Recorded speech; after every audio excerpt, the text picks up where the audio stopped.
Welcome to the Architect of Resilience podcast, where we explore the secrets of overcoming life's challenges and unlocking unstoppable strength through deep personal conversations and expert insights. Welcome to your podcast, The Architect of Resilience. I say your podcast because that is the essence here, is to help people be able to construct, to craft, to create their own life and work through the struggles, the challenges, and chaos of the world that we have today and become more resilient, not just in the gym, but of mind, body, and soul. So it's deep, unconventional conversations around these topics. So also be aware that for $1 a month, you can also get our weekly $1 million question from each of our guests, as well as your opportunity to find the Where's Waldo, the hidden product in this background here, drop it in a screenshot on the Discord with a chance to win some swag and be in our Discord community as well. So check that out.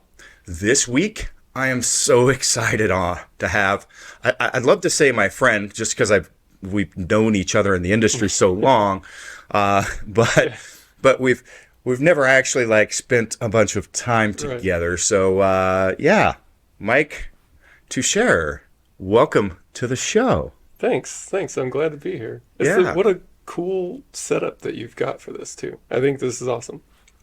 Thank you.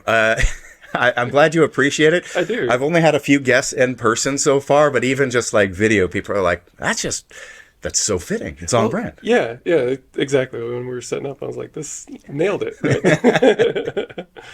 So the reason I'm really excited to talk to you, Mike, is to me, I find people fascinating that walk the walk. They are highly intelligent, very well researched, but they're not someone that just stays there. They understand that the lab is, the true learning comes from the practice as well, to be able to walk the walk. And so, you started powerlifting in 1997, 4 years before myself.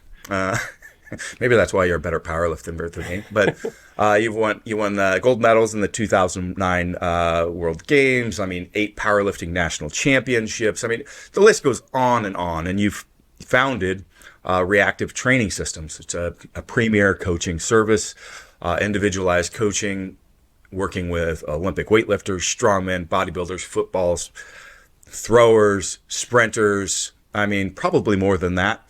And have been really influential on the industry. So for those that don't know, if you've ever heard of RPE, now it is based off of some kind of medical, approach to, this is the Bog Warner. I can't remember the Gunnar Borg. Yes, yeah. The Gunnar Borg scale. But Mike is the one that basically brought that methodology within the lifting realm, and the entire RPE scale system, the approach, everything that you do there is out of his input in this field. And so that's just one of the areas of applying that scientific kind of nerd approach of what I love to things, to really classify it and make something that is a really usable interface for people to improve themselves. Yeah. They say necessity is the mother of all invention, and that was definitely what drove me kind of in that direction. That was back in 2005 or 2006, and I was coaching my university team. I tell this story a bunch, but I was coaching my university team, and they, I'm struggling to help them learn how to train themselves, and I'm reading everything I can get my hands on, and I came across a piece in this blurb in Super Training. It was talking about RPE and the Gunnar Borg scale and all this stuff. And at the time, I was also reading a lot of Q&As and forums and stuff like that we all did back in those days. And something that you would hear older lifters, some wisdom you'd hear older lifters impart on to younger lifters was hey, you don't have to take all your accessory lifts to failure. You can leave a rep in the tank. And, it's well, yeah, you could leave a rep in the tank, or you could leave 2 reps in the tank. There's this whole scale of effort that you could apply.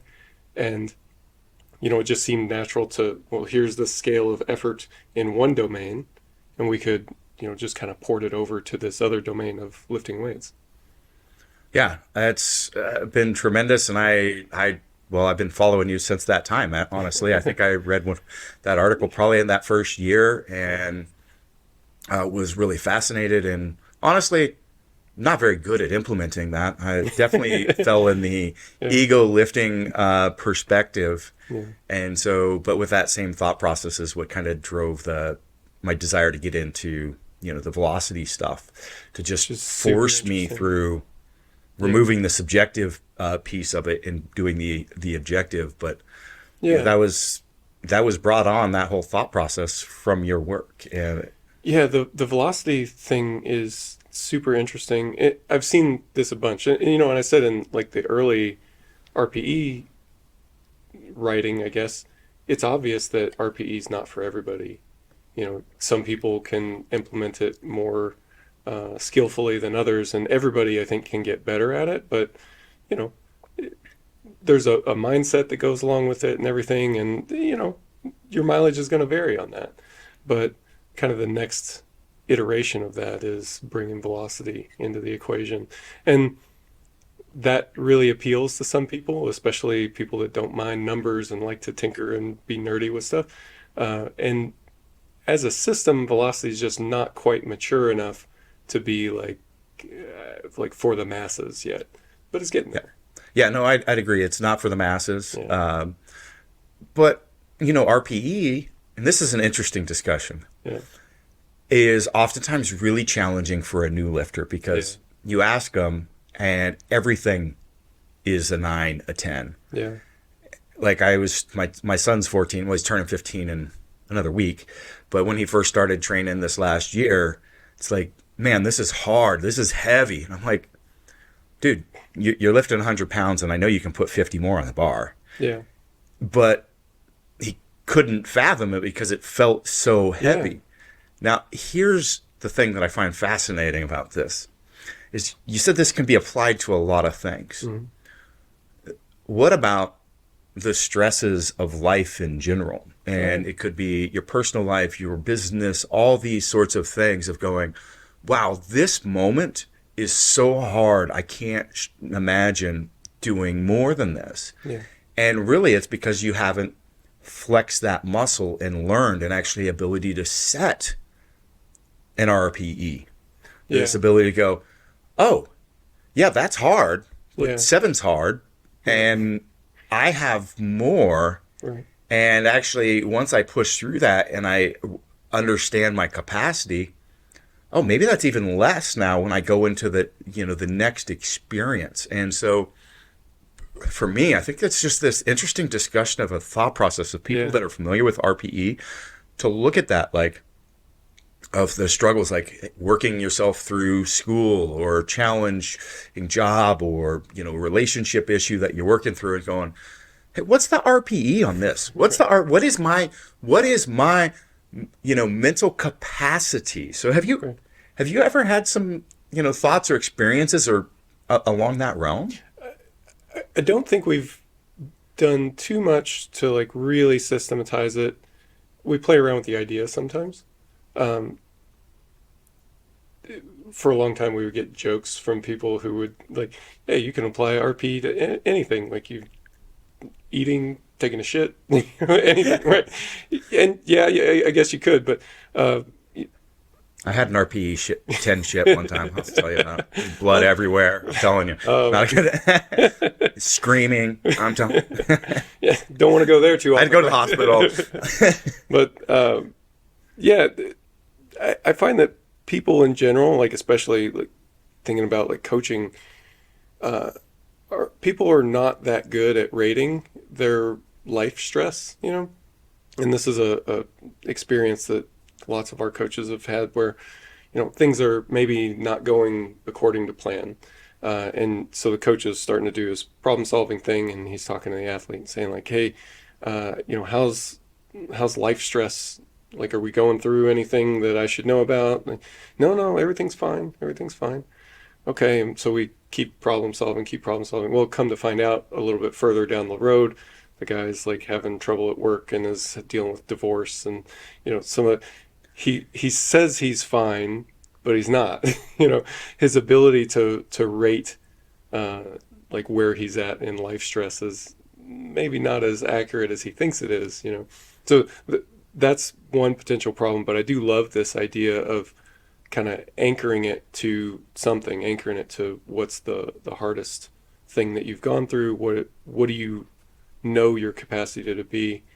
I think Dave Tate talks about this a little bit in his podcast as well. He talks about like going all in on something, and like once you've really done that and really committed to something, there's your frame of reference, and then in the future you kind of always have that to fall back on. Like, hey, I really did commit to something, committed everything to something, and I know what that costs. I don't really want to, maybe I want to go there again, maybe I don't want to go there again. It's wisdom, it's perspective. Yeah. Well, I'll have to go find the pieces by Dave Tate on that. What is interesting there is the going all in, right? Yeah. So I know Dave has done this before, and I've done it, where like hire a bodybuilding prep coach and walk me through like going all the way, like I'm going to step on stage to the day of, prep for, in this case, photo shoot or whatever. Why? Just so that I could enjoy the suffering. Like, what's it like to get to sub 5% body fat, right? Yeah. And I know Dave's done the same thing. But just like stepping up to the platform to compete in powerlifting, you could choose things in your life, and it doesn't, the bodybuilding example, bad example, but like it's a project at work, it's a whatever. There's so many things that you could say, here's an avenue where I want to test myself. Yeah. It doesn't just have to be stepping up and signing up for a Spartan race or a marathon or something of a physical endeavor. Yeah. Like step to the plate for something big. Yeah. Just to see an experience. I don't know. Maybe there's value in just doing something hard for its own sake, even. Yeah. Yeah. Just the learning process about oneself, I think, is it. Like I think that we need to, if we want to grow, like the human physiology of how we adapt in the gym is the same outside of that, right? Yeah. You've got to overreach a bit. You've got to have some suffering in a planned realm, not too much, so that you don't break. And in the mental aspect, that would be trauma, right? Sure. But yeah, that makes sense to me. I think that's part of why I like lifting heavy stuff to begin with. Like approaching, say, a heavy squat seems to be the thing that always causes people the most anxiety. Something about it, and you're approaching this thing, and you're you're experiencing anxiety over it, and then you do it and it's over, and that experience is valuable and meaningful for its own sake. It's worth doing, even if powerlifting as an organized sport is not a thing, or you don't compete or whatever. It's worth just doing it just so you can practice doing it. Yeah, I'm definitely there with you. Is that how you end up getting involved or deciding to grow with the sport? I mean, walk me back a little bit to those beginnings. I'm trying to imagine what age you had to be. Pretty young when you got started. I was 12 when I first got started into lifting, and I was interested in physical things before that, like push-ups and sit-ups and stuff that you may do as a child, and then when I got a chance to start lifting, I thought, yeah, this seems fun, and came to find out I was good at it. And being good at something at a young age is it helps a lot. It's meaningful for its own sake again. And that helped to kind of spark an interest in it, and I got obsessed with it. This was like late 90s. We didn't have internet in our house, but my dad had internet at work. So he was like printing off articles, and he'd bring them home, and I'd read articles from Dr. Squat's website or Dave Draper's website. And started writing my own training programs from like really day one. I'm a freshman on the football team, and I showed up to weightlifting practice, and the coach is like, "Here's the program," and I was like, "No thanks, coach. I brought my own program." And I'm thankful to him that he just kind of let that happen. I don't know if he thought too much about it or what he thought really, but he was just like, okay, and I did my own thing. Is that high school or college? High school. Yeah. So I was like, yeah. Yeah. Especially in that day and age. Yeah. What, you're like 14 or something when you're a freshman in high school? And yeah, I'm like, yeah, no thanks, coach. I wrote my own program. Love it. Love it. Which was terrible. It's something that you would rip out of a magazine probably, but a bad program completed enthusiastically is probably better than a good program that's not. Yeah. Yeah. I know the fields. I started at 11 and I had Arnold's Encyclopedia of Bodybuilding Yeah. and Bill Pearl's book and a few others I was writing my programs out of. So. That's right, yeah. Those were probably better than the magazines back then. Yeah. Those were horrid, for the workout were. programs. Yeah, but I, started doing it then, and I remember when I finally was like tooling around on the internet, typing in powerlifting.com just on a guess, because powerlifting was a word that I had heard, and then come to find out it's a sport, and there's all these rules around it, and here's some sample training programs. What they lift less than 5 reps. And the weights are really heavy. Like, I didn't even know you could do that at the time, right?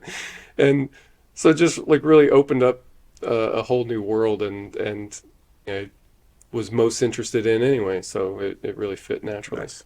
So tell me the first time that you saw the value of strength outside of the gym. Good question. I don't know if it's the first time, but my grandpa had a chicken farm when I was growing up, and we would go over there and work on the farm occasionally.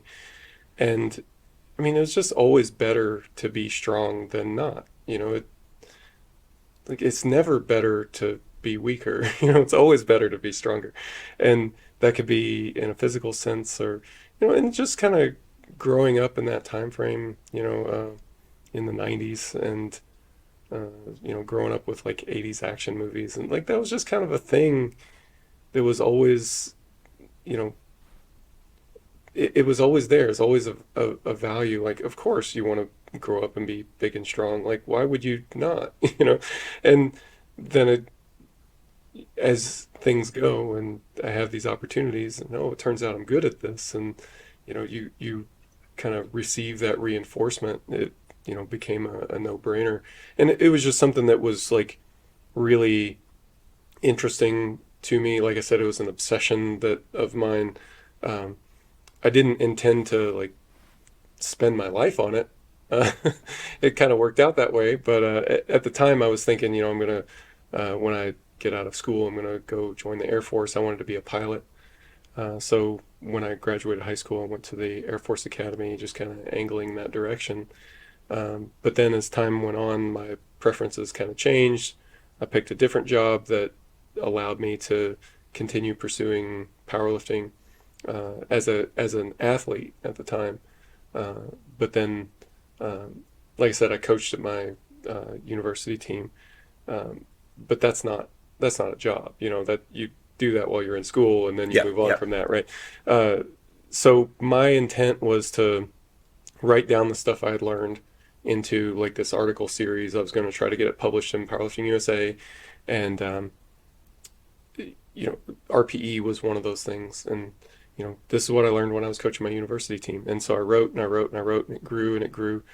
And eventually I thought, maybe I could self-publish this as a book, because I was a successful lifter at that point, and maybe I would make enough money to like fund my travels as I traveled to compete.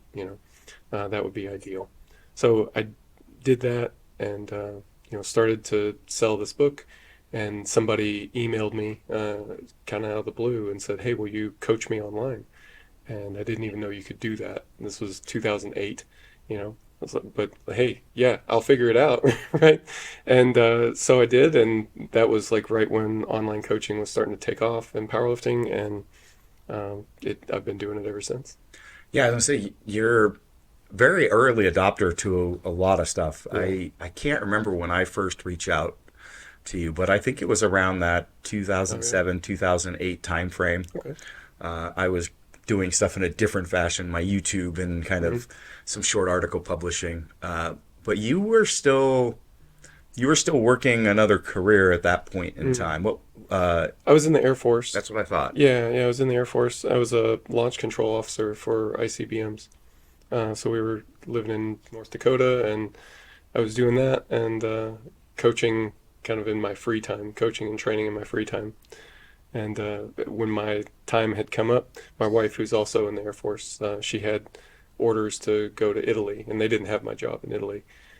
So I was like, well, I've been doing this with all my free time anyway. It seems like it'll work out. I love coaching people and kind of investing into this business that I started. So I'll get out and, we'll go live in Italy for a while, and I'll do this. So that's what I did. Yeah. Nice.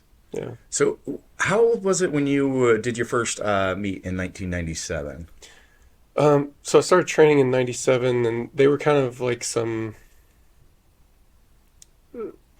I guess, just kind of backyardy kind of meets. They weren't, there was a federation at the time called Sunlight Power, uh, by Dr. Daryl Latch would kind of run these uh, competitions out of the trunk of his car, and they were I, push I know pull. Sunlight. Yep. Okay, yeah. Obviously doesn't exist anymore, but a lot of lifters got their start, especially like in that Midwesty kind of area. They got their start doing these push pulls at the Kentucky State Fair and stuff, right? And so I did a bench competition there. And we would do competitions with the football team and stuff like that. I bombed out of my first competition, if which is what you tell all new lifters not to do. I definitely did that. But I mean, so in my defense, though, I'm self-taught from day one. Like I said, I'm reading articles that I got off the internet. There were no powerlifters around. Um, Uh, yeah, 97, like yeah. for sure. I started lifting, competing Hmm. in 2001, and I had to find out what a deadlift was. Yeah. Like I said, I read them in Arnold's magazine. I saw people standing up, but like I didn't know how to deadlift. So I'm out there. I'm at the gym wrapping my knees Okay. because powerlifters use knee wraps, right? So I'm like wrapping my knees. I'm like, oh, I heard you have to have a suit. So I bought like an Inzer something suit shipped to me, and I show up to my first meet. And I've got my little Velcro belt, and they're like, "That's not legal." And so I'm like, go to the other lifters. I'm like, "Hey, can I borrow one of your belts?" So like a bunch of random people tell somebody like, "Let me Yeah. borrow their belt," because like there just wasn't a lot of information. No. Even like 2001, obviously the internet was around. I was working in high tech at the time, Mhm.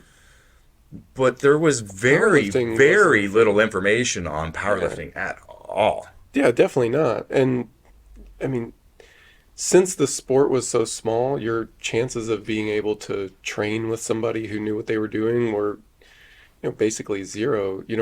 We had a decent training facility like in my high school for football players. But if you weren't a student in school, there was nowhere to lift in my hometown, right? Like it just was a different world. It's not how it is now. And so yeah, you were self-taught on a lot of this stuff. So, I did what I thought I was supposed to do from reading these articles, and at the time I hadn't really done a whole lot of competition style benching. I had done like chest level pin press, which is supposed to be harder, right? And you're supposed to open with your best triple. So that's what I did. But I hadn't practiced a lot of competition benching, and I wasn't able to do even one. Well, which it's like, this doesn't make sense. Pin press is supposed to be harder, but oh, hey, by the way, you get better at what you practice, and you've got to practice these things. And there's just so much that I didn't know, Yeah. and there was no one around at that moment to teach me. And, later on you get better instruction, but it was a steep learning curve for sure. Yeah, I know that. After one of those meets in the early 2000s, Gus Reithwich pulled me aside. Yeah. And he's like, you need to learn what you're doing. Right. I think this was after I did every now and again somebody finds the photo and they'll pin it at the wall at Kabuki, just to show, because I'm doing a 650-pound RDL snatch rip on this thing at a powerlifting meet. I think that's the one where Gus pulled me aside and said, hey, maybe you should try to find a coach. Well, I'll tell you, this was later, when I was at the Air Force Academy. I was coaching, and so it was equipped powerlifting, because that's how you did it. That's all that existed Right. then. People don't know that. Like, Right. So I had just got this new squat suit that was supposed to be amazing, right? And so I put it on. I go to the gym with this thing, and I'm trying to break it in. And the most I had squatted, raw especially, was maybe in like the middle 500 pounds, maybe close to 600 pounds. So 600, I'm getting maybe halfway to depth. 700, a little bit further, but still not close. 800, still not close. 850, getting there, but still not. And I'm thinking that I had run out of time. That's it. Got to pack it up and go. And I'm like sitting there thinking about this later. I'm like, man, it's 850 and I'm not even getting to depth yet, And I know this works like a spring, basically, right? Like, so the harder you push it down, the harder it's going to push back up. I bet I'm going to squat 1,000 at this meet, And stupid brain, inexperienced brain goes, I wonder if they'll have 1,000 pounds at this meet. So I emailed the meet director and was like, hey, just so you know, I'm going to squat 1,000 at your meet, and I want to make sure that you have enough weights. I love this. This is great. And I'm so thankful that he never emailed me back. Oh my God. And of course I didn't, Yeah. So like the next weekend I drove to Denver to train with a guy who actually knew what he was doing, right? And because I'd called him on the phone, told him about this, and he's like, yeah, come up and I'll take a look. So I get up there and I'm warming up, and I'd done like my first or second equipped warm up, and 600 pounds again, and again I'm getting like halfway down, and he looks at me and goes, loosen your belt a notch. And the next one I got to depth but didn't get back up. I was like, well, crap. Yeah. Love it. Yeah. So the details matter a lot, right? Yeah. Yeah. So how has your thought process evolved through this period of time as it relates to coaching and some of the the key aspects, I guess, as it relates to training? What's new that you're working with? Man, I've gone over the last couple years, really, I've gone deeper and deeper into load management. So load management as a term gets tossed around a lot, especially when it comes to like return to play, coming back from injuries and things like that. But it, in my opinion, has a lot of applicability in just like a normal training environment too. You have to give an athlete enough training load that it's a stimulus, that they adapt to it, but not so much that you can push anybody too hard and that leads to bad things. So it's this line to walk, and the more you look at it, it's this fractal, right? Because if you're thinking about your squat, you want to apply an appropriate level of load, but not too much.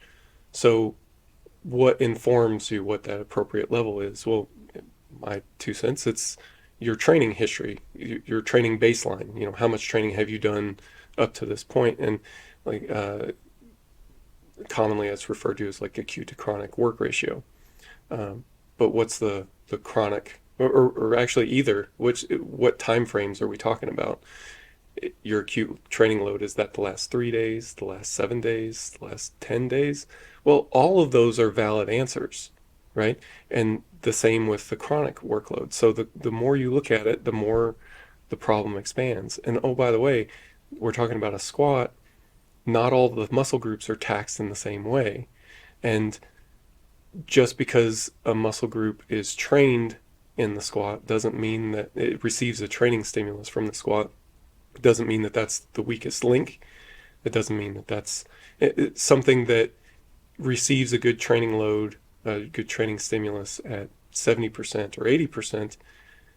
It might not be the same thing that's still receiving the brunt of that load at 90%, 95%.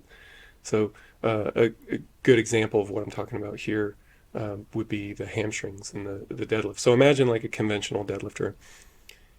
When the weights are light enough, the hamstrings aren't really kicking in too much because it's a biarticular muscle.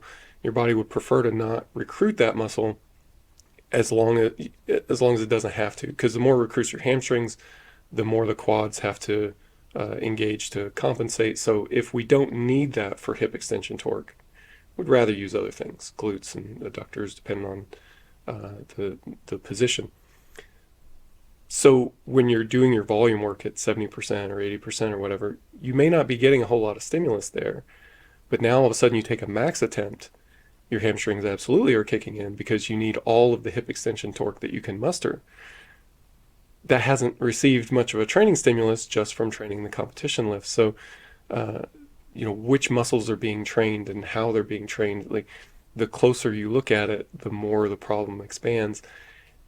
But you shouldn't be discouraged by that, because the more attention, speaking for myself, I guess, the more attention I've given to this, the better the payoff has been. The more attention I've given to it, the healthier I've been. So this year, 2023, I have competed and been healthier than I was in 2022, which is saying something after all these years and like taking a long break due to injury and everything. So I feel pretty good right now, and I credit a lot of that to paying more attention to the load management side of things. So practically, what would that look like for a lifter to try to, implement or structure within their own training program? And then maybe a step further, how would somebody think about those concepts in more of a non-powerlifting specific but general, like, health and wellness, or is it even, it's applicable as much? Or, yeah, walk me through that. Yeah, I guess to start with the easier one, I definitely think it's applicable to general health and wellness. I think as a concept, you want to ramp up into any sort of workload at an appropriate rate, and you can ramp up too fast, you can ramp up too slow too, I think. But usually it's people that jump in with both feet and either run into injury issues or run into like burnout issues or things like that. I think kind of building up to things makes sense to me. Yeah. You can probably be a little bit more aggressive if say you're not really into fitness and you want to just start getting in shape. Your ability to ramp up is probably going to be faster than, you take somebody like me who's been training a long time. And if I want to increase my training loads, I'm probably going to have to go slower, because I'm closer to the limit of whatever it is that I can do. I don't have as much reserve capacity. When you're just getting started, you have plenty of reserve capacity. So you can be a little bit more aggressive, but it's still possible to overdo it. And I think there's something to be said for going slow and letting those adaptations happen, really milking the lower training loads. Why be in a rush to bench 5 days a week? It sounds great when you're in like your second year of training or something like that, like, because it's super fun at that point. But if you want to take this as far as you can, you're going to have to do it for a long time. And continuing to bench 5 days a week for 10 years, let me tell you, it's not so fun. Yeah. You'll wish that you could still get the gains from just doing it twice a week or whatever it was. Yeah, that's something that has been a challenge for me to learn.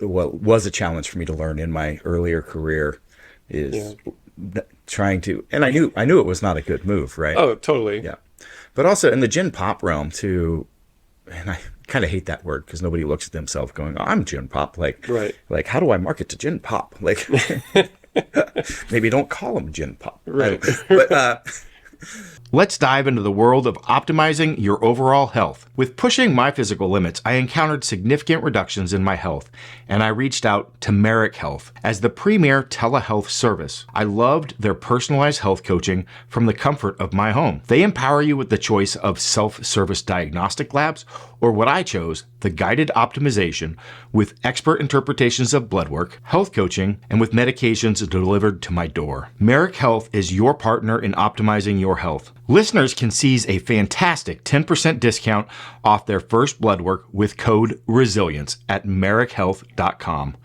That's code RESILIENCE for 10% off. But some general advice, like that, or at least thoughts, along that line, where I see is people go on a vacation. Yeah. They take a couple weeks off, they go to Mexico or whatever it is, come back, and go, I need to make up for lost time. Yeah. But their acute training load is actually just dropped, which has now taken their average chronic load down some. Yeah. And then they come back and want to go higher than where they normally would be. Yeah. That's you're taking a lot of risk for not really any reward to do that. There's a limit to how fast your body's going to adapt to any given stimulus.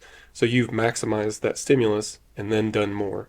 So we've caused additional damage, and that's got to be repaired, and so on and so on, for no additional adaptation. And that increases your chronic work ratio or chronic workload. So it's going to require more effort to get a similar stimulus next time. We're talking about small amounts from session to session, but that's how time works. Like it does add up. Yeah, well, when people go, I need to make up for lost time, and they double their workload by coming back, like that's a problem. They don't do much all year and then go, oh, it's time for 75 hard. Yeah. Like these are Right. problematic as a whole from a philosophical standpoint. Talk the science literature around that, but it's like you have to ease into adapting to those things. Yeah. To some level, And I know that that's not super appealing, right? Like I've got someone close to me I talk to about stuff like this who, struggles with like normal fitness stuff, and will go long periods of time where he's not doing much exercise, and then wants to get back into it, but it's just not appealing. This idea of like, oh, start slow and take it easy. It doesn't have to feel like that. But he can't get excited about it. And I can relate to that as well. Yeah, but it doesn't have to feel like that. Well, Lane Norton had an interesting discussion on this lately. I think it was him. And it was related to dieting, going, hey, there's value in crash diets. Because they found long-term that leads to a lot of success because it's more of a psychological thing. People lose a lot of weight up front. They get positive reinforcement instead of like going, oh, well, I'm supposed to take this slow, take it slow, which is a better long-term approach, but they don't have this immediate feedback on changes in behavior and end up abandoning it. Now, obviously that doesn't work. So it's like this weird dichotomy of like what's bad might be good right at the start just to reward you. Yeah. Just to get you committed. Yeah. I think that's really interesting. Absolutely, yeah. Because it certainly would come into play with like a new lifter too. Like yourself or me, when you first get in, it's like, oh my God, I'm good at this. Yeah. I want to do more of this. But yeah, you can't bench every day. Right. For like you said, the rest of your life, let alone 10 years. Right. That's a good point too, and I would say that that's probably a bias that I've got, is kind of a bias toward being more methodical and taking a more intentional, even patient, I guess I would say patient approach. But I do see that doesn't jive with everybody's mentality. And that's something that is hard for me to wrap my head around, because that's not how it works for me, right? Well, it's also to your clientele. Like, you're working with people experienced that want a goal and want to maximize their training for that. So it's certainly in no essence saying that's what the counterpoint is different, because we're talking very much like, what is it for entry level people? What's the reward that then gets them interested long term in this? Very diverse. You're not walking in and working with people right off the street, right? Like, well, and as we're talking about this, like that's what I'm thinking of. Like, I'm thinking of the conversations I've had with people who are more getting into fitness and stuff like that, and who are struggling to resonate with this patient sort of approach. And fair enough, right? Like, that's why the skills that we develop are specific to the populations that we're working with. I tend to work with powerlifters who are experienced. Imagine that there's always nuance to discussion. Imagine that. This one skill set that I learned doesn't apply to everything. Exactly. Yeah, imagine. But yeah, that's a good point. And I would say that's another thing that's important to me, is just to, acknowledge biases. If you have them, you have, shortcomings and things like that. And if you don't know what they are and acknowledge it, then it's just a blind spot, and that's worse. Yeah, definitely. Yeah. How has age affected your personal training and your thoughts? And man, I'm more patient and appreciative of just like training without pain and injury. If I can train and be healthy, then that's good. That's a fun starting point. So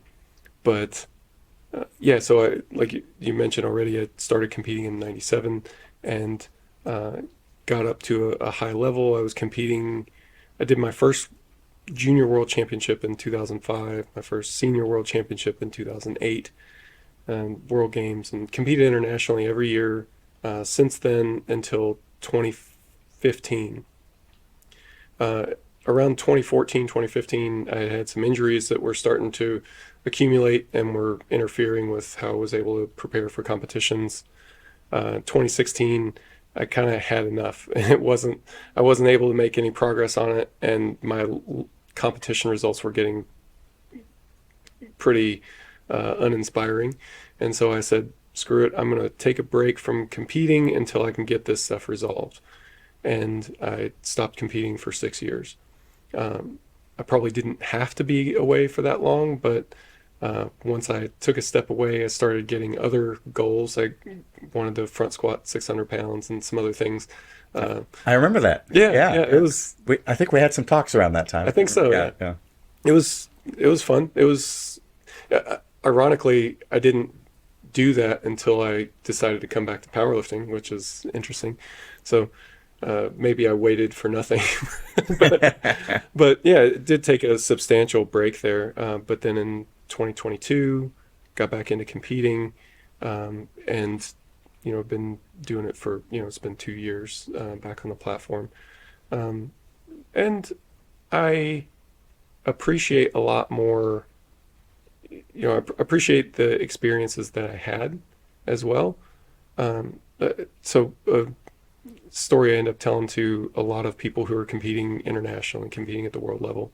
I've got pictures of myself on the second place podium in a lot of these competitions looking grumpy, and if I could go back, I would appreciate that a lot more, because then you fast forward at like 1-2 years in the future and I'm not even there at all.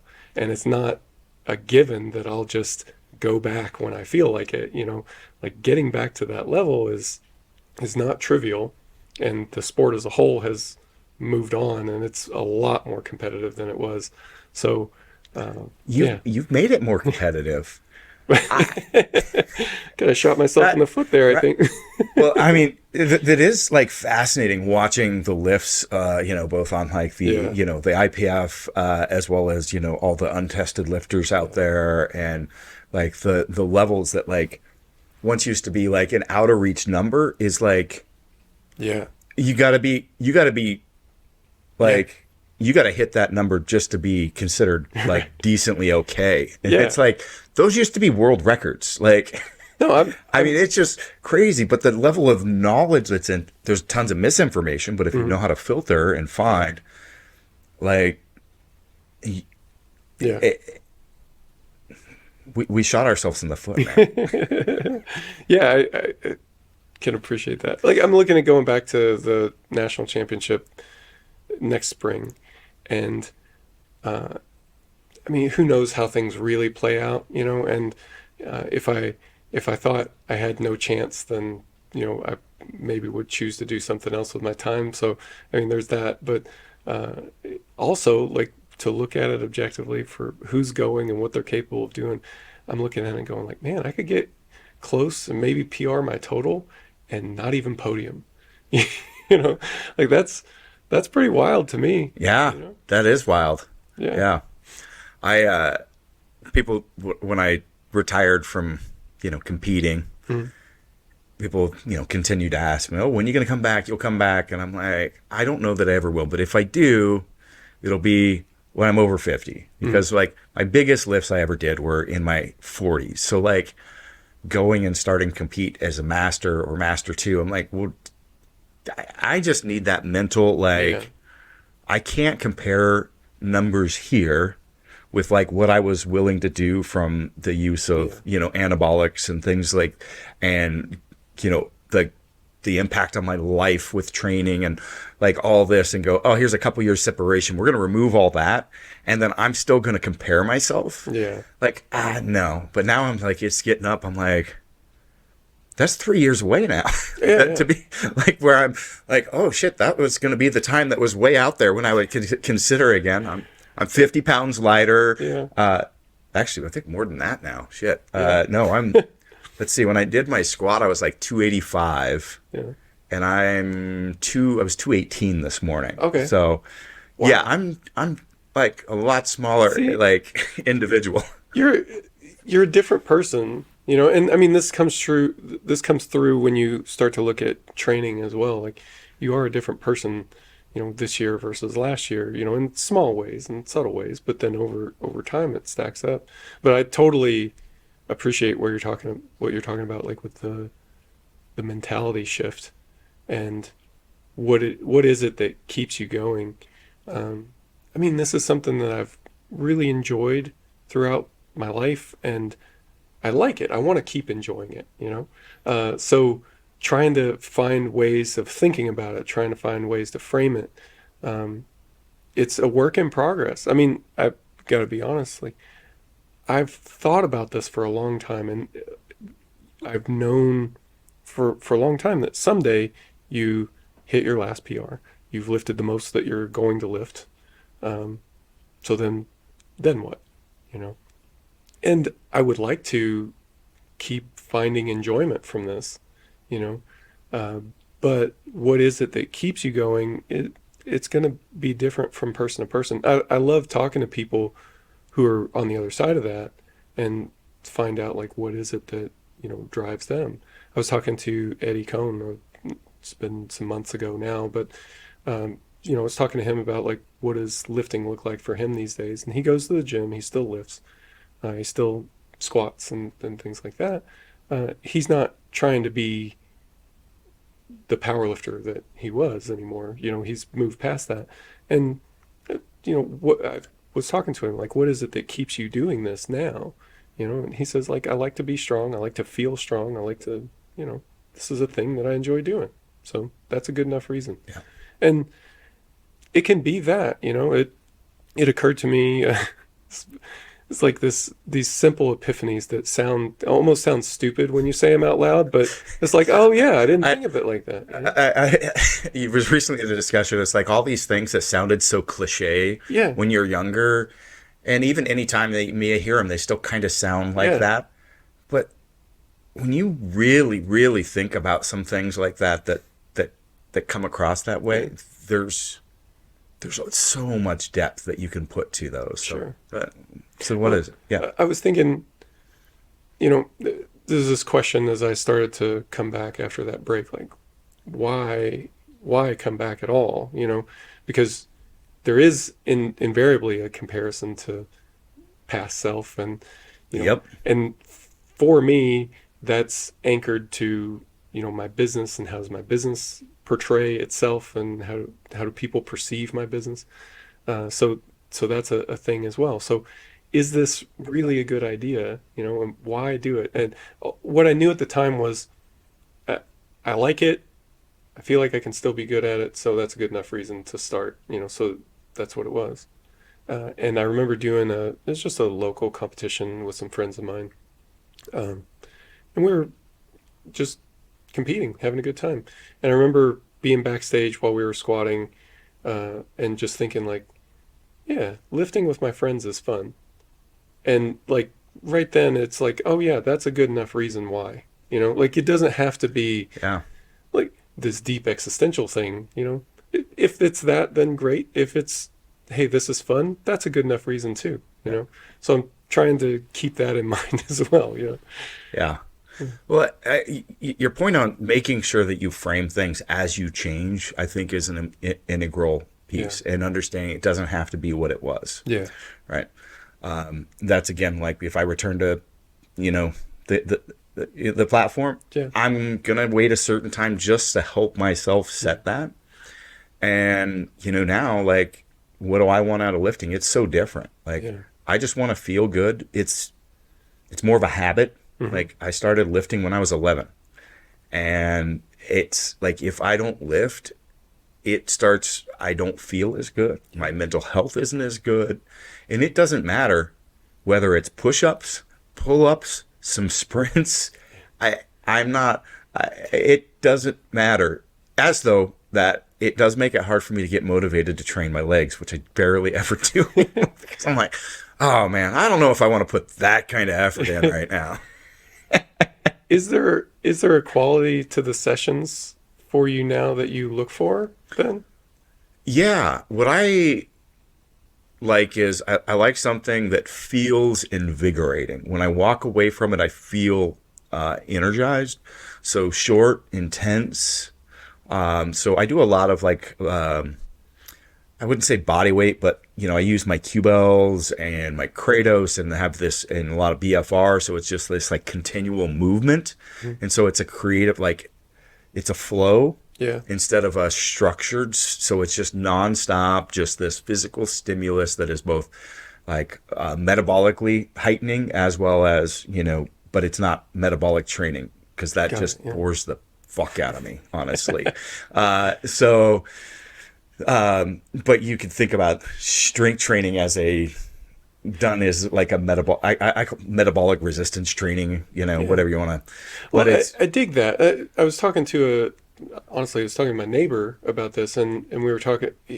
For a while, he got into CrossFit competitions and was dabbling in some of that. We were talking about how competing in something was appealing because it made training meaningful. It made it so that it wasn't like, oh well, I gotta go brush my teeth, and I gotta get on this treadmill for 30 minutes, like that just sounds horrible. I agree with that, and I actually recommend to a lot of people that they do like set an immovable milestone. And so you've got a purpose. And like my business partner, hopefully I'll be down at Kabuki when you come in today, he's turning 75, and he's always got to meet the thing that he's coming to. But for me, like that's, I just don't need that. I just want to. Well, it sounds like what you're doing and kind of experiencing is different from that. It's not just brushing your teeth, where you have to do this thing for some vague long-term payoff that, they say this is good for my heart and I'll just do it. It sounds like there is an immediate sort of positive reinforcement from it. Yeah. So there's an immediate, like, it changes like my mood, my perception, everything right, then and moving from that. So like I could just be, and it's my separation point. It's like, here's how I transition from my work day to, my family time. Right. Yeah. And like this break, which I think is good for my ADHD because I have trouble like switching very easily. That makes sense. And, but it's also long-term. Like if I end up not training for a few weeks, like my mental health really does start getting affected deeper than that, just like that short term. Yeah.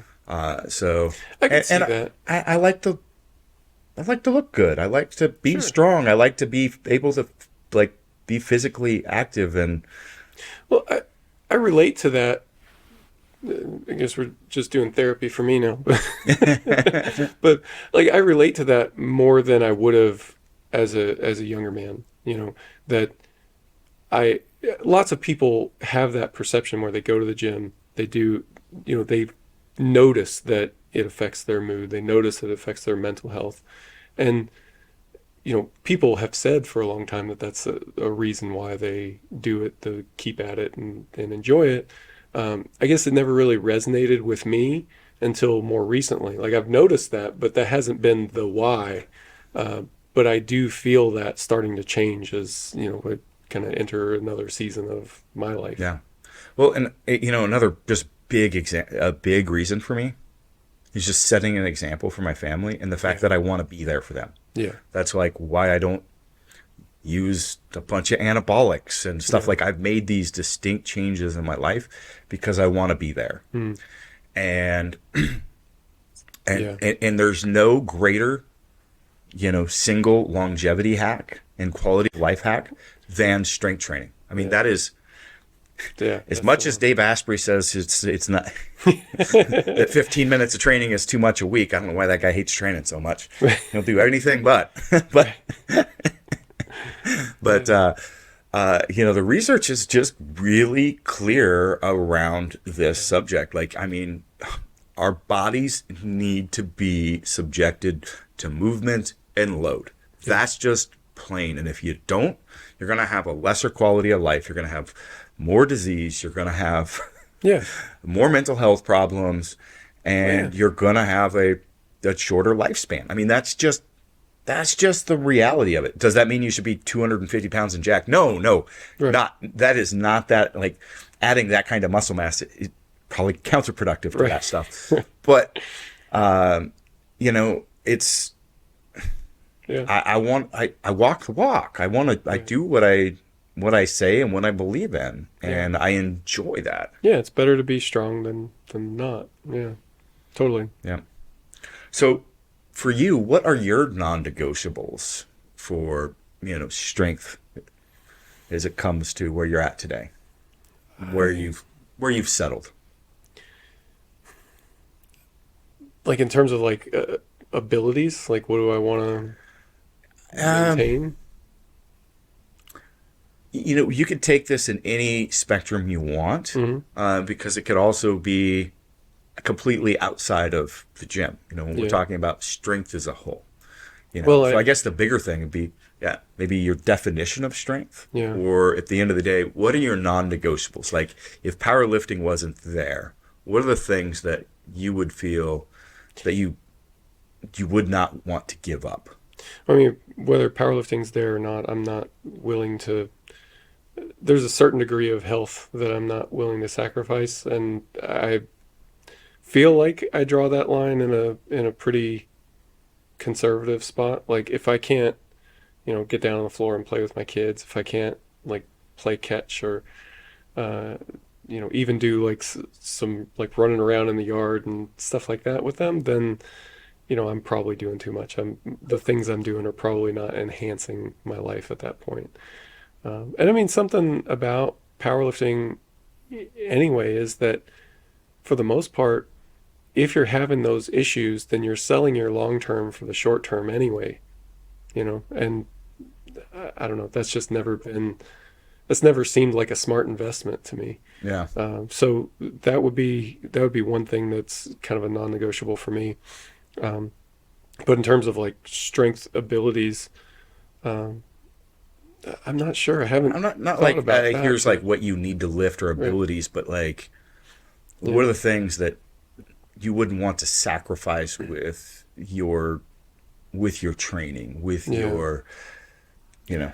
I mean, I do like to lift heavy. Like I watched, you mentioned Dave Tate earlier. Like I watched what he would do back when he was posting his training. He used to make fun of himself a lot, but I liked watching it because even though it was, high box spider bar with all these chains and everything, and it's not exactly like powerlifting training. Like I appreciate what that is. Like get under something heavy that scares you a little bit. It's like, I hope I don't blow my quad off or something like that, right? And get under something that scares you a little bit and do it anyway. That resonates, okay. right? Yeah. So I would love to continue to do that for as long as I can, right? Yeah. Yeah, I like that. Yeah. Thank you. What about society's view of strength?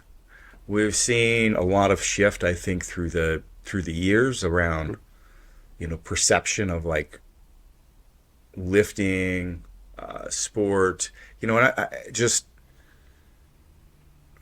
there's even like a class system at times, where it's like you see, elite wealthy, intellectuals that are really into, marathons, ultra marathons, cycling, like big endurance stuff.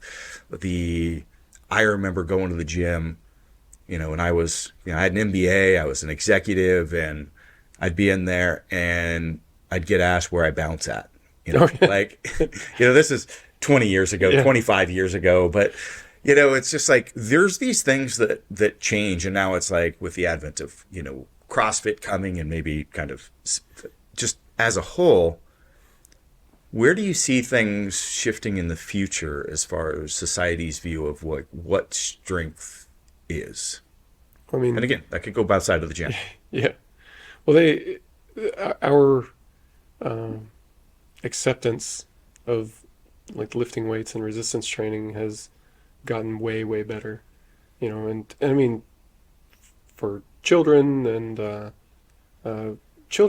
women, I think have seen the most growth in that area. I mean, it's always been pretty accepted for men, but even then it's a lot more popular than it used to be. And I think, well, I mean, if you just look at powerlifting demographics, like I remember when I was first getting into powerlifting, it was male dominated, but it was also dominated by really heavy males, right? Lightweight wasn't much of a thing, and it's just not what was getting a lot of the attention. But that has changed dramatically as, more people have gotten in, and people tend to relate to, people that are similar to them, so as like lighter weights and middle weights have grown, they tend to relate to more lightweight and middleweight lifters. So the classes in general have gotten more popular. The lifters who are in those classes have gotten more popular. So that's, I mean, I think that's been really cool. And you see it like even when you just travel now. I remember, so I mentioned being in the Air Force. My first duty station was in California. I went to my job training out there, and I was going back to North Dakota, which was my first duty station. And on the drive back, I stopped someplace in Utah, and I'm going to get my deadlift workout in, and they have bumper plates. And so I load this bar up, and I've got bumpers all the way out to the end, and it's like 500 pounds or something. And I mean, I'm competing internationally at the time, and I'm like, well, I guess I'm not training today, that's it, Yeah. And but that's if you could deadlift at all. Like, it wasn't at all uncommon for people to get kicked out of gyms for deadlifting. Did you? I got kicked out of 24-hour fitness. Did you? And I was being like delicate. I was in with my training with my fiance for my first marriage. Yeah. It's a long time ago. So this is a long time ago. Yeah. And was doing a speed deadlift session. So it was like lightweight. It was just like doing doubles every 45 seconds or whatever it was, right? So I had like 12 doubles to do. And I was being like, they had a deadlift platform even. And I had like 500 pounds or 550 or something. And I was setting the bar down gently, like being very conscious of I might cause problems. Like, and one of the trainers walks up to me and he's like, "I'm sorry, you have to leave." And I'm like, "Can you tell me why?" He's like, "Because I'll make changes. I'm literally like have 6 more reps or whatever to do here. Like I have 5 minutes of training to do." And he's like, "No, you just have to leave." I'm like, I'm a member here. Or like, can you just tell me, because it wasn't my normal gym that that's wild. won. And he's like, "Well, the owner of the club or the general manager is on one of the exercises bike over here. And he just says, you have to leave." And I was like, okay. Like, and it was just like, so I like, cause I was very polite. I was not like, I didn't throw a fit. Cause I'm just like, I literally just have a couple reps. I just want to get them done. I'll do whatever I need to, whatever changes. I don't like, I'll temper and they're like, negative. "No, we just don't want your perception in this club." Oh man. Like that was like basically the message. Like your presence, we don't want it here. Ouch. Like, I was like, okay. When I finally got up to North Dakota, I trained at there's a local YMCA, and this was like a club that had powerlifters that trained there, so they were not at all unfamiliar with powerlifters. This is a thing, right? They had a deadlift platform and everything, but the weights are on the second floor, which is a great idea. But I went up there. I was new in town, right, and I knew that this was a thing. People did get kicked out of gyms for deadlifting at the time, so don't be a jerk, right? And I'd never had that kind of problem before. Anyway, so I'm there, I'm deadlifting, and I don't remember how much it was. It was significant. And the thing about it being on the second floor is whenever you drop the weight, like you would drop it like a normal powerlifter puts the weight down because it's a deadlift platform, but it would send these shock waves that would reverberate through the whole second floor. It feels like you're about to collapse the building. I'm sure it's not, but to all the my gym is right above us, by the way. We're going into Kabuki to deadlift later. But the trainer comes over to me and says, "Hey, you've got to put the weight down more gently." And I said, "I am putting it down more gently." And he says, "No, more gently than that." And we getting this back and forth, and it ends up with me asking him to get up here and show me. I mean, he's like 150 pounds. That's not going to happen, right? And luckily, there was another guy who was there who was one of the powerlifters who, he's a likable guy that he knew everybody, and he's like, diffuse the whole situation. So I didn't get kicked out, but that was the closest I come to getting kicked out. But like, that's just not a thing now, right? No, deadlifting is normal. Competition plates in gyms is pretty normal. Good barbells is normal. So, I mean, back to the original topic was like, it's a good time to do resistance training. It's a good time to be a powerlifter. It is a good time to do resistance training. I mean, I'd have to agree with you. I mean, it's been very positive what I've seen in the culture and the acceptance of like everyone into the community is tremendous. So I agree. Well, I think it's getting close to time to wrap up, so we can go do some deadlifts. Yeah. Where can people find you? Know more about what you're doing? Sure. I'm Mike Tuchscherer, and mostly on Instagram as far as social media, but Reactive Training Systems on Instagram and YouTube. But probably the easiest would be reactivetrainingsystems.com. I got that pulled up right now so people can see that. But one of my favorite thing that we've spent years building at this point is our training log app. If you log into the website and you click on apps, then it takes you to a web application where you can log training. And like earlier we were talking about some of the workload management stuff. It handles a lot of that stuff for you, helps you put the right weight on the bar, lift it the right number of times. It shows you what your acute workload is, your chronic workload is, so you can kind of help develop a better understanding of, what's the right thing that I should be doing today. And we totally, I would say like the through line for me in terms of training, that's been consistent through my whole career is just this acknowledgement that everybody responds to training a little bit differently. So how do we figure that out? And a lot of the tools that are built into the Training Log app are designed for that, help us figure out what do you respond best to. This person gets a lot out of rack pulls. This person gets out a lot out of squatting with chains or certain intensity zones and things like that. So a lot of tools It's not a one size just fits all Yeah, approach. right. It's the magic sauce. Yeah, but I mean, as a programming geek, like that was something I was interested in. A lot of us start out that way, right? Like we want to find the program, and then you come along, you find out like, well, there's not one program. There's a bunch, and it changes over the course of your career, but it's not a mysterious thing. It is a solvable problem, and you just have to do the things. I have so many spreadsheets from back in the day from like 2001 to 2007 of like all these old Russian programs I would find, I'd build out, and I'd like run the math and figure out what was going on, and then try to make my own versions of those. And like, oh my God, it's like there's a magic math program that's going to like build all this out. So, yeah, totally. Yeah. Yeah, well, thanks for having me, man. I really appreciate it. This is a really cool spot, and it's a really great conversation, too. It's been a pleasure. And don't forget, if you found the secret item hiding in the background, you can get a chance to win some swag. And also find out about for $1 a month, get our weekly additional question, which this week is going to be around Mike's continuity of being able to maintain a business within this business. So yep, $1 a month, and you get access to all the $1 million questions. All right, thank you all. Okay, time for our $1 million question. All right. Hot seat.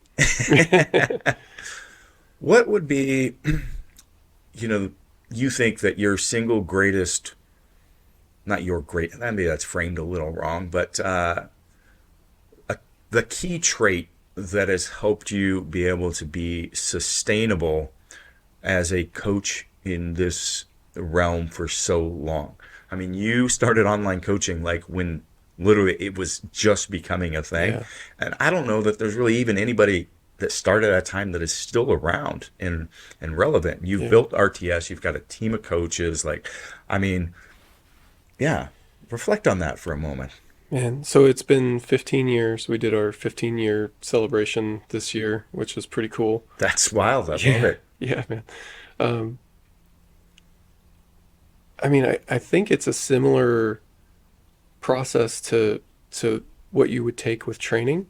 You see a problem, you fix it, and you keep moving forward. You have this overarching goal that you're going toward, and that's what provides you the direction. But it seems like it's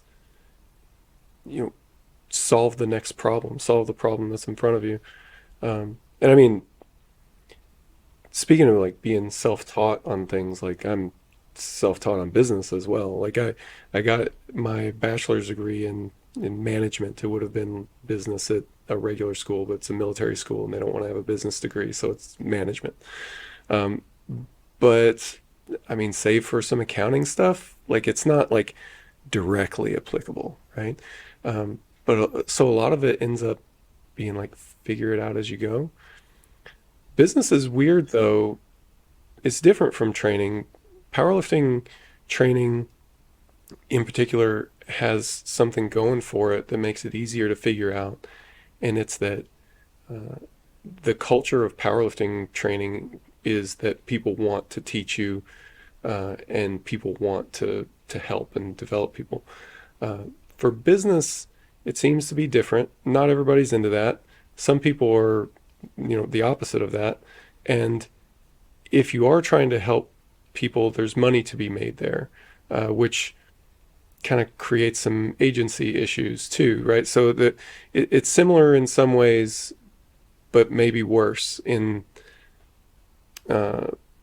people selling you a story, you know? So I'm not sure. It's a harder field to navigate, to like figure out, to be a self-taught business person. And I'm not super confident that I've like got all the answers. I would love to compare notes with more people who are also business owners, who are also dealing with the same types of stuff. But I mean, that's been the thing for me, you know. How do you answer that question? Can that be part of the segment too? Yeah, we could do that as part of the segment, I guess. I don't know. For me, it's making sure that you choose something that you're passionate about. If you're going to do business, it's not to make a buck. Yeah. It's going to be hard. It's going to be a lot more work and a lot more challenge than you anticipate. So for the amount that you're going to invest in it, you better damn well love it, because this is your life and it's going to consume much of it. And so understanding your values and really understanding why you're doing it, and you're not just trying to make a buck on the side, you know, coaching people, you know, Right. as a side hustle, which is what a lot of people do in this industry. It's for different reasons if you really want to get after this, because business is never easy. And so know your why. Yeah. That's it. It's gotta be aligned with what and who and how you want to present in this world. Yeah. That's a really good point. You know, it's somewhat connected, but a piece of advice that occurred to me some time back is that, you know, if you're running a business, the thing that is likely to sink you is not your core competency. You know, like if you're, like I'm in a coaching business, the thing that's going to send us out of business is not that we wake up one day and are suddenly bad at coaching. It's going to be something else, something that's not your specialty, that didn't get enough attention, and that's where the work is. You know, you screwed up on your taxes, and now you got a giant tax bill, and that sets things into some spiral, and, you know, now you're screwed, right? Like, yeah, it's going to be something like that, right? Something that you're not, you know, so you've still got to pay attention to those things. And that's where the work is, you know? This is the big squat that you're scared of getting under. Yeah. Right? There's things in your business that you're procrastinating and you're avoiding because you're afraid of those. And those are the things that are going to sink you. And you got to be willing to go, you know what, I'm scared of that. Kind of scares me a little bit. That's workout. I need to fucking jump in, and I got to do my workout, and I got to grow stronger. And it's gonna maybe it's gonna suck. Yeah. Okay, it ain't gonna be easy, but I just got to get in there and do it. If you're a gym owner that's cleaning the toilets, right? It's a hard way But to go. that can end up killing your business too. Yeah, honestly, right? I honestly, mean, like, I mean, at the end of the day. Yeah, totally. Yeah. Yeah. All right. Well, thanks again.